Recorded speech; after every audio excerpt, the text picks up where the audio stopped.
Hello everybody, as promised, here I am at 12:15 in this beautiful oak grove. This is one of my favorite places, and my Reiki students will actually recognize this place because this is where I do my Reiki Master attunements. But I wanted to talk a little bit about elders and what elders are in a spiritual community. And it really doesn't have anything to do with age, because I have a lot of people who think, well, I know I've been studying for this long, but I'm young, so I can't be an elder. And yes, you can. You can definitely be an elder. My first elder was 18 years old. I was about 11 or 12 at the time, and people always ask me, what made you get into this spiritual life, and why are you a truth seeker? And it was because I had my very first near-death experience was when I was 11 or 12. I was hanging out on a railroad track, and I was hanging out with these older girls, older being 14, 15. And I was playing chicken, and I pretended that I knew what I was doing, but I really didn't. And I was scared shitless to see this like huge locomotive barreling towards me. And I was with four girls. We were on our bikes. This was in Monrovia at the railroad, a big crossing that is over there.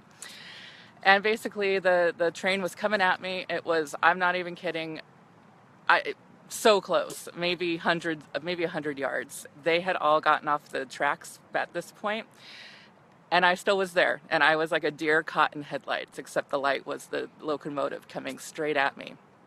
And all of a sudden, I don't know if you've ever been near a train, but it's really loud. All of a sudden, everything went completely silent. And all that I heard in my head was a male voice saying, get off the tracks right now. And right when he said right now, I was like literally pushed. My body was pushed off the tracks right before the train came. So I looked around after the train, after I saw the train go by, and my bike and I were on the ground, in the rocks of the railroad track, and I was looking for this man. I thought maybe a man came and saved me and pushed me, and there was no human man there, but the man voice was inside of my head, and whatever that being was pushed me off the tracks. So 11 or 12 years old, hearing voices in the head and having my body be hurled off the tracks, I had some questions. And I wanted to know exactly what that was. So I ended up meeting my first witch, and her name was Mary. And she listened to my story. And when a lot of my friends thought I was crazy, she said, "Oh, you met your spirit guide, And so then I said, "What's a spirit guide?" And, the 16-year-old Mary explained everything to me and said, what you need to do is you need to get a candle. I would get a red candle because you're showing love, you're showing action, that you want to meet the spirit guide and figure out who he is. Spit on the candle. I mean, this is an elder 16-year-old telling, little me, little 11 or 12-year-old me, how to get in touch with my spirit guides. So my call out is to all of my students, all of my, and it's not even about being a student, it's also just my clients. I learn so much from my clients. And, I have been on this path of spiritual journeying and seeking whatever truth is, the truth of the moment, the truth of your soul, whatever level of truth you're looking for. But I have been seeking this truth since I was 11, since, that fated day on the railroad tracks. And I am now owning the fact that, yes, I am an elder. And a lot of you are too. There are so many of you out there. I am taking classes right now at the Green Man from some amazing elders. I have taken classes in the past with beautiful elders, James and Michael. I love you guys. There are so many different elders out there, including my 16-year-old at the time, Elder Mary. So Dr. Wayne Dyer has a beautiful quote that says, "Don't die with the music inside of you." And so my call out to the elders, the wisdom keepers, the teachers, the spiritual leaders out there, don't die with the book inside of you. Don't die with this wisdom inside of you. Get it out there, I spend a lot of time in spiritual circles and stores and things like that. And I was inside the Green Man about, I don't know, about 6 months ago, and I was waiting for my class to begin, and there was a teenager that walked in, and literally, oh, there's some horses.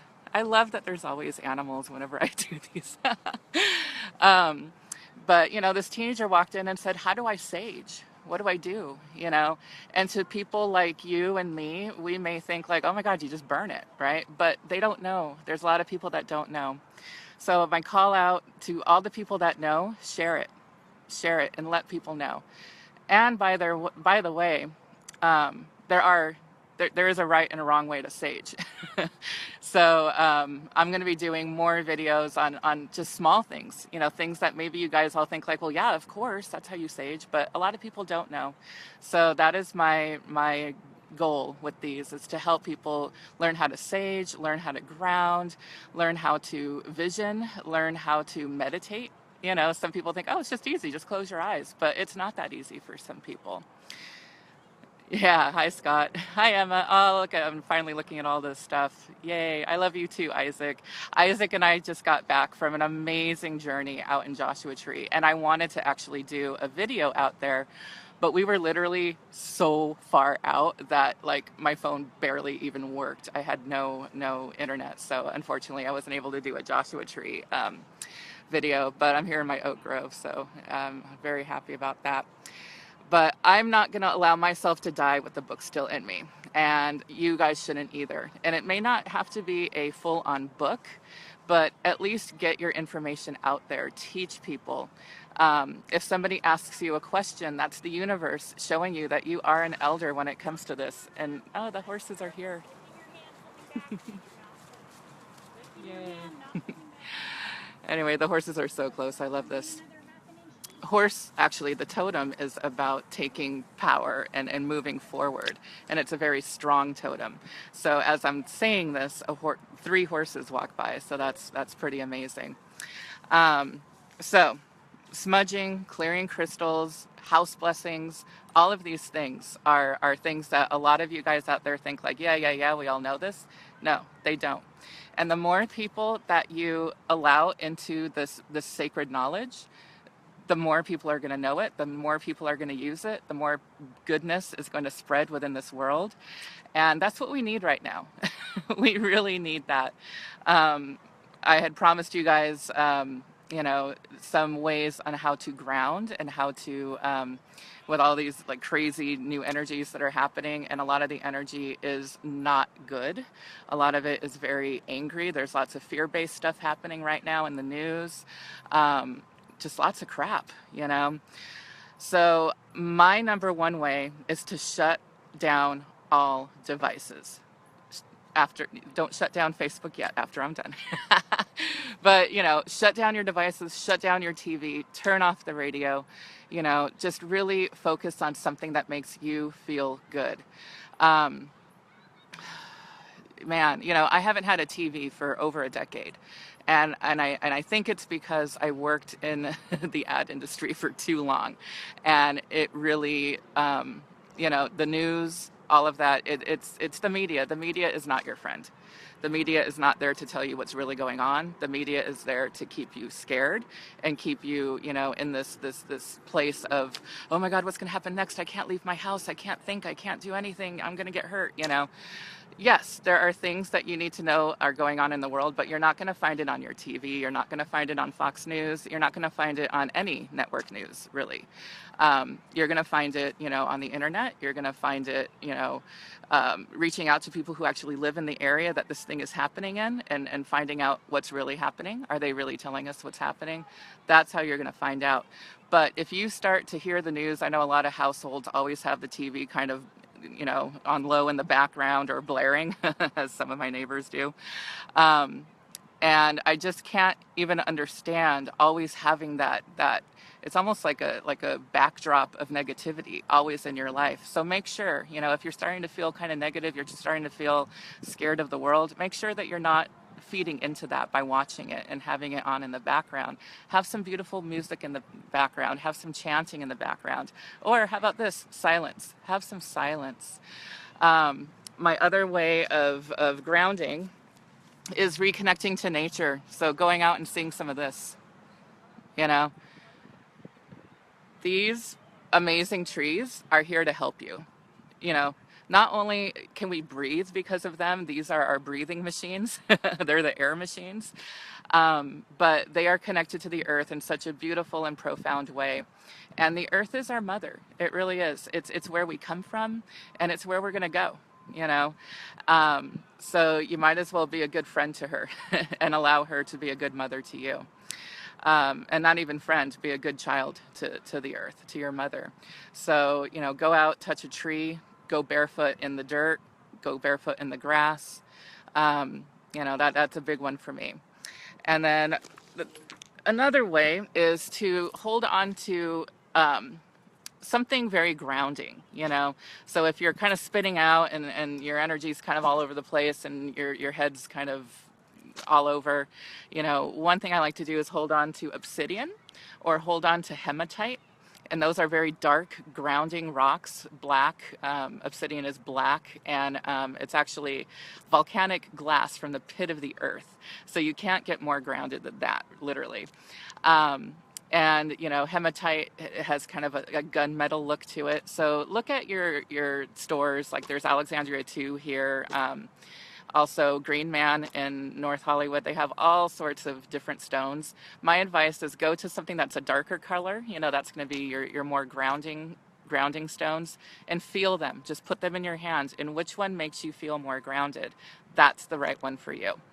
Um, Also, you know, if you don't happen to have any tools, we are the biggest tool. Spiritually speaking, we are the biggest tool for ourselves. You know, I don't care, you know, you could have no rocks. You could have, you know, when you're dealing with magic and things like that, you know, having the altar and the athame and the wand and all that kind of stuff. That's great for looks, but this is your biggest tool. This right here, this is your third eye, your mind, you know, what you are creating, and your heart. Your heart is also a huge tool with that.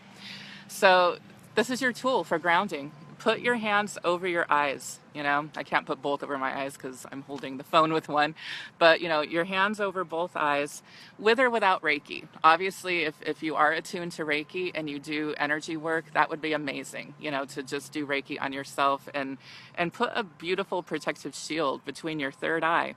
And you are a tool as well, Isaac. um, Putting this protective shield around your third eye, this is where we bring in so much of this energy, good or bad, through the third eye and through the heart. So covering it up and just knowing that you are in control of what you bring in, that is huge. That is very huge with grounding. And if you have Reiki, by all means, do Reiki. Put a Reiki protective shield around yourself, around your heart, around your third eye. Um, it's a really amazing way of grounding yourself to where you're supposed to be and what you're supposed to be doing. If you don't know what Reiki is, you can definitely go to my website, thehealingwoods.com, and there is all kinds of information on Reiki, how I came to be a Reiki master, how Reiki has literally changed my life in so many amazing ways. And there's a frequently asked questions page on there too, to kind of give you all the information on what Reiki is and how it can help you. And yeah, it's my passion. It's definitely my passion. So I'd be happy to answer any questions. Just get in touch with me about Reiki. So just took a big breath, and there's this beautiful breeze happening. So own the power inside of you, own the wisdom inside of you, and share it. Don't just own it, share it. The reason that you are receiving this wisdom and the reason that you have been taught what it is that you know is so you can help others and you can help this earth and help this world. Because the better people feel about themselves, the more grounded people are within this earth, the better this earth is going to be, because they're going to be doing actions that are more aligned with how wonderful they feel. If people are scared, in fear, angry, feeling hatred, what do you think they're going to do? They're going to do scary, angry, hate-filled things. So I know I sound like such a hippie, and that's okay. I own it. I'm a hippie. But that's what the world needs. The world needs powerful, driven hippies to do to spread the love and spread the healing that we are here to do. Anyway, I'll get off my soapbox now, but I'll show you one more beautiful. Look at these trees.